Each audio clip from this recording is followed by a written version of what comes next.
देखिए, विपरीत परिस्थितियों में मन में स्थिरता रखने के लिए हमें 4 काम करना चाहिए। पहला, अपने दृष्टिकोण को बदलने की कोशिश करना चाहिए, अर्थात उस प्रतिकूलता में अनुकूलता देखना चाहिए। जो हमें विपरीत दिख रहा है उसे हम किस अर्थ में सकारात्मकता से जोड़ सकते हैं, समझ गए? दृष्टि को बदल दीजिए। परिस्थिति तो नहीं बदल सकते, पर उसके प्रति अपना दृष्टिकोण बदला जा सकता है कि नहीं? हाँ, बदल सकते हैं। मैं आपसे एक सवाल करता हूँ, आप गाड़ी लेके जा रहे हो और सामने पहाड़ आ जाए, आपको आगे जाना जरूरी है, क्या करोगे? हाँ, वहीं रुक जाओगे और आगे जाना जरूरी है, वापस रिवर्ट में आना भी ठीक नहीं है। आगे जाना जरूरी है, सामने रास्ता नहीं है, तो रोना रोने की जगह आप डाइवर्सन खोजिएगा, कहाँ डाइवर्जन है, मैं उधर से अपनी गाड़ी ले जाऊं।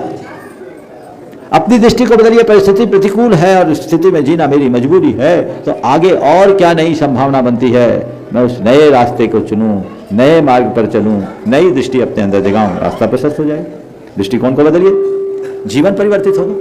तो दृष्टिकोण को बदल करके हम अपने अंदर बहुत बड़ा बदलाव ला सकते हैं। मैं आपको एक प्रसंग बताता हूँ। मेरे संपर्क में एक सज्जन है, अभी मानसिक तप की बात करें ना, तपस्या क्या होती है। मेरे संपर्क में एक सज्जन है जो एक उच्च अधिकारी के रूप में सेवारत रहकर अभी रिटायर हुए कुछ दिनों पहले। उनका जब विवाह का प्रसंग आया था तो उस व्यक्ति के मन में बड़ी धार्मिक भावनाएं थी, पर वो विवाह करना चाहता था एक ऐसे लड़की के साथ जिसके साथ वो अपना जीवन धर्म ध्यान के साथ निभा सके और एक अच्छा आदर्श उपस्थित कर सके। उसने अपने हिसाब की बहुत लड़कियां ढूंढी, पर उसको कोई लड़की नहीं मिली। संयोग से उसे जो लड़की मिली वो उसी के लायक थी। मतलब मैं बोल रहा हूँ, जो लड़की मिली वो उसी के लायक थी, मैंने उसके अलावा कोई दूसरा नहीं झेल सकता, ऐसी तेज, बिल्कुल विपरीत। ऐसी लड़की मिली कि ये आलू प्याज लहसुन जमी कंद ना खाए तो उसकी थाली में वही परोसा जाए, जो बोले उससे उल्टा। लेकिन वो व्यक्ति बड़ा मजबूत आदमी था, चुपचाप बाकी चीज़ों को खा लेता, उसको छोड़ के एक तरफ कर लेता। कभी कभी बाहर खाता नहीं था, कभी कभी एक रोटी खा करके पूरा दिन निकाल लेता, कोई प्रतिक्रिया नहीं करता। एक दिन मेरे पास बैठा था, तब तो चर्चा कर रहा था, उसके गोद में वो बैठा मेरे से बात कर रहा था। सामने एक हॉल था, वहाँ उसकी धर्मपत्नी बैठी थी, बिना बारा की बात। मैंने देखा कि उसकी बच्ची रोई, और जैसे ही बच्ची रोई उसने वहीं से आंख दिखाई।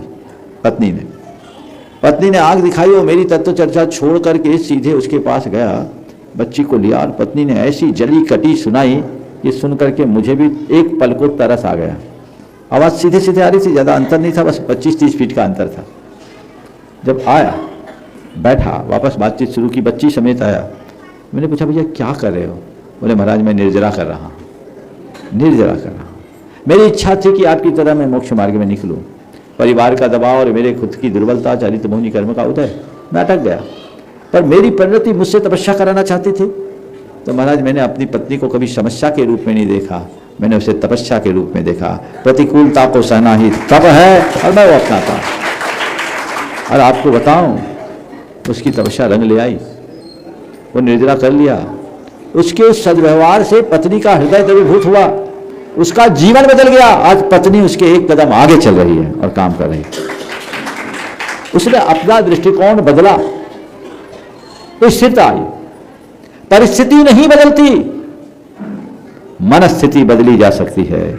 इसलिए मैं कहता हूं, परिस्थिति नहीं मनस्थिति बदलिए, बदलाव लाइए। दूसरी बात, आशावादी बनिए। आशावादी बनिए, ठीक है आज बुरा है कल अच्छा होगा, ठीक है होगा, अच्छा होगा, अच्छा होगा, अच्छा होगा। अगर आपके मन में आशावादी दृष्टि होगी ना, तो आपका आत्मविश्वास बना रहेगा। और आपके मन में हताशा छाएगी तो आपका आत्मविश्वास कमजोर पड़ जाएगा। जिसका आत्मविश्वास कमजोर होता है उसके रास्ते वहीं अवरुद्ध हो जाते हैं, और जिसका आत्मविश्वास प्रबल होता है वो पहाड़ और वादियों को चीर करके भी रास्ता निकाल लेता है। उसको जगाइए, आशावादी बने। तीसरी बात, मन में धीरज रखने का अभ्यास कीजिए, धैर्य रखिए। ये सोचिए, ये थोड़ी देर की बात है, ये थोड़ी देर की बात है, सब ठीक हो जाएगा, थोड़ी देर की बात है, थोड़ी देर की बात है। अभी रात है, सुबह होगी। और बोलो, रात लंबी हो सकती है, शाश्वत होती है क्या? रात के बाद प्रभात तो होना ही है ना, तो प्रभात की प्रतीक्षा करना सीखिए। रात को कोसने की जगह प्रभात की प्रतीक्षा में रात बिताइए, देखिए जीवन में कितना आनंद आता है। सुबह की प्रतीक्षा करें, धैर्य रखें, थोड़ा समय, थोड़ी देर की बात है, थोड़ी देर की बात है, सब ठीक होगा। आपके लिए कैसी भी विपरीत परिस्थिति होगी, वो परिस्थिति भी अच्छी रहेगी।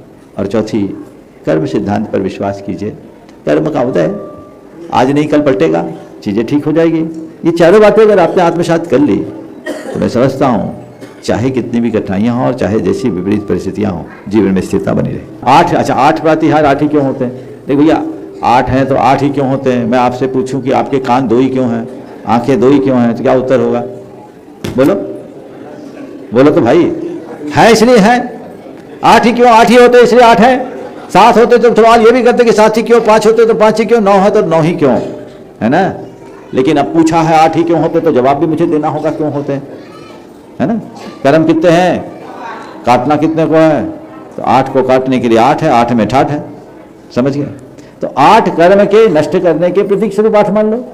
सिद्ध परमात्मा में 8 गुण होते हैं, जो उस 8 गुण रूप सिद्ध के 8 गुण संयुक्त सिद्ध की आराधना करने से जिनने अरहंत अवस्था को प्राप्त की उनके 8 प्रातिहार हो गए। 8वीं भूमि सिद्ध भूमि अष्टम वसुधा, वहां जिनको जाना उनके 8 प्रातिहार हो गए। 8 के ठाठ है, समझ गए, इसलिए भी हम 8 कह सकते हैं।